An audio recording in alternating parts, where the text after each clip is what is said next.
Hi, my name is Francois Girard-Carrier. I'm presenting joint work with Dr. Stan Fawcett and Dr. Dee Fawcett. I'm from Weber State University, and the topic of this talk is SPARRING, a deliberate practice pedagogy for higher education. Let me begin by first acknowledging that higher education is in the midst of a perfect storm. We have several factors that are combining, one of which is that students are not learning quite as much as we expect them to learn. Learning outcomes have been disappointing. One study found at least a third of seniors were unable to make a cohesive argument, assess the quality of evidence in a document, or interpret data in a table. And employers are noticing. Now, in conjunction with that, we have rising tuition costs. In the United States, student debt exceeds $1.7 trillion. Just to put that into perspective, that's more than the GDP of a country like Australia. And finally, we have emerging technologies, massive online open courses, but just think of the COVID-19 pandemic and the forced move to online, which is really kind of challenging higher education as we know it. What future is there for traditional residential programs? I teach in a traditional residential program. So I asked myself these questions: how are we going to respond to that? This presentation is about our response to these three threats. And we're going to argue that, of course, experiential education can help with that. I think you'll agree with me. Experiential education is more and more recognized as a very important way to improve learning outcomes and better prepare students for the workplace. More institutions in higher education are asking for it, for example, AACSB.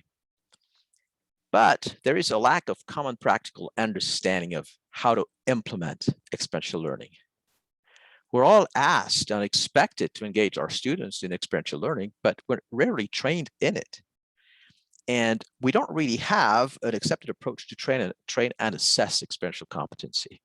So experiential education is important because it can help to improve student outcomes, improve the ROI of a college degree, but it's difficult to come about. So in this presentation, we're going to use deliberate practice as the framework against which we will increase the experiential content of higher education. So we want to transform learning outcomes with deliberate practice.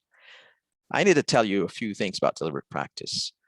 The word was coined by Dr. Erickson, who studied expertise for more than 20 years as a psychologist. His work was summarized and made public in a book called Peak: Secrets from the New Science of Expertise, that came out in 2016. And what Dr. Erickson did, he studied experts and wanted to understand what set those people apart, those people that that achieved the pinnacle of their art. How did they get to where they are? Was it because they had natural talent or an exceptional IQ, or was it something else? And he discovered that actually natural talent and IQ had little to do with it, but specifically it was deliberate practice that made the difference. It was the quality and the quantity of the practice in which these people engaged. So deliberate practice has a few boundary conditions, one of which is that it's focused on transmitting a well-defined set of skills. This is not about knowledge transfer. It's about helping people learn skills, which is the ability to do something well, and bearing in mind that those skills are well-defined and well-known. How can you quickly acquire the skills and become one of the best contenders in your field?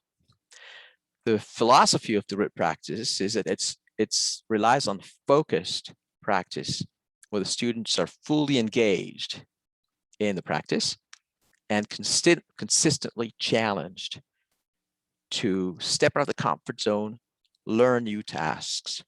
So it's not always fun, and it's certainly not easy to do. The instructional process of deliberate practice begins with well-defined goals. And with these goals, the students goes through plenty of repetition with immediate feedback from an expert coach. And the research has shown that it's one of the fastest ways to achieve excellence in virtually any field. What deliberate practice allows you to do, it allows you to develop detailed and accurate mental representations. That's really what set experts apart. They have, over the years, developed mental models that allow them to know exactly what they need to do. So think of a chess master, for example. A chess master, with their training and expertise, with those accurate and detailed mental representations, can take a quick glance at the board, and immediately recognize the configuration and know exactly what to do. So that's the idea behind deliberate practice. It's to acquire those accurate and detailed mental representations, how you do that. And that's the purpose of deliberate practice. Now, you may be thinking, I can see how that would work for learning chess, maybe learning the violin or music in general. I could see that being applicable to athletes, but what about higher education? I mean, it looks like some of these principles might be difficult to apply in a higher education context. Well, there's already been some research to show that it has relevance in higher education. There's research in medical training. There's research in science education, teacher education. And in a 2020 paper, my colleagues and I have actually explained how for the last 6 years, we've used deliberate practice to transform the learning culture and improve learning outcomes at our institution. And I refer you to that paper published in April of 2020 to learn more about deliberate practice and the process that we went through. So we're convinced that deliberate practice can be used in the higher education context. And what we wanted to do in this presentation is kind of help other instructors who might be interested in improving the experiential content of their course to do so by using deliberate practice principles. In order to do that, there was a couple of things we needed to do. Number one, we realized we needed an instructional design model, which could guide instructors in designing their courses and programs from the start with the goal of implementing deliberate practice. And then we also recognized that we needed some pedagogical techniques that could be applied in traditional residential program so we could actually implement deliberate practice. So my purpose from now on is going to be to show the instructional design model we've created, but also to demonstrate that that it's possible to actually implement this in traditional residential programs. The model we came up with is called the SPARRING model. And the SPARRING metaphor is the idea that, so sparring is a form of training in combat sports where the fighters actually practice in a safe environment. Heavy blows are not allowed. We wear protective gear. So it's safe, but it's as close as possible to the real conditions in which the contenders will be fighting. And we use this as a metaphor to say that the classroom for us is going to be a ring, so to speak, where our students can step in, engage with us and with each other in a safe environment to practice real-world skills. They can take risks, they can practice, and prepare for those high-stake environments where taking a beating would be catastrophic, like flunking a job interview or an important presentation to your boss or to an important client.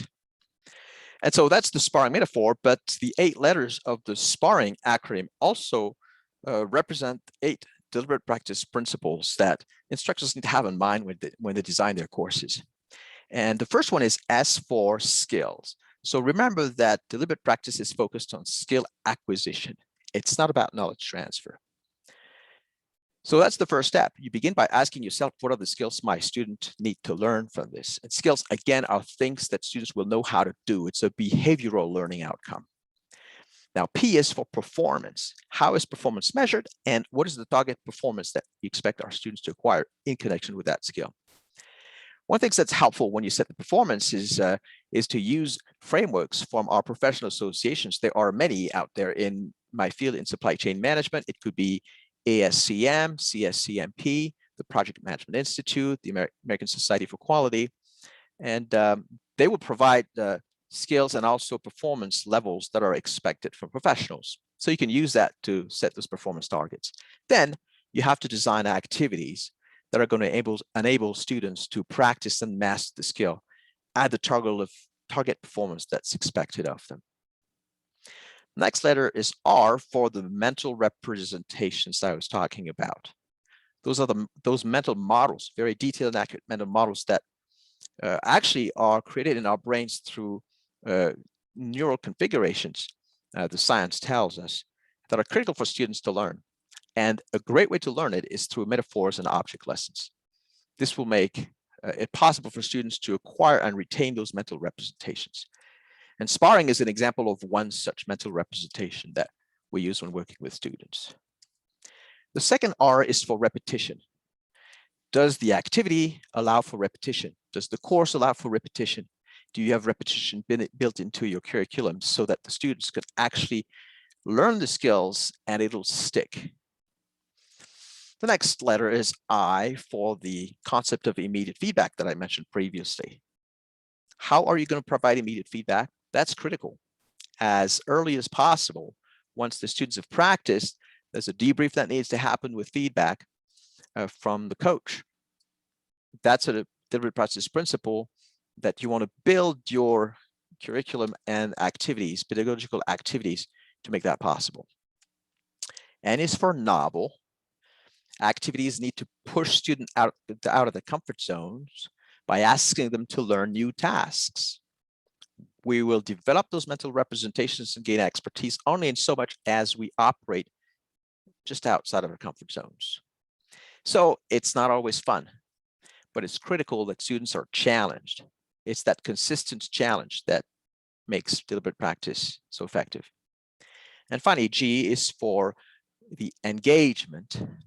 And remember that it's a focused practice. So students cannot be on their phones. They cannot be multitasking.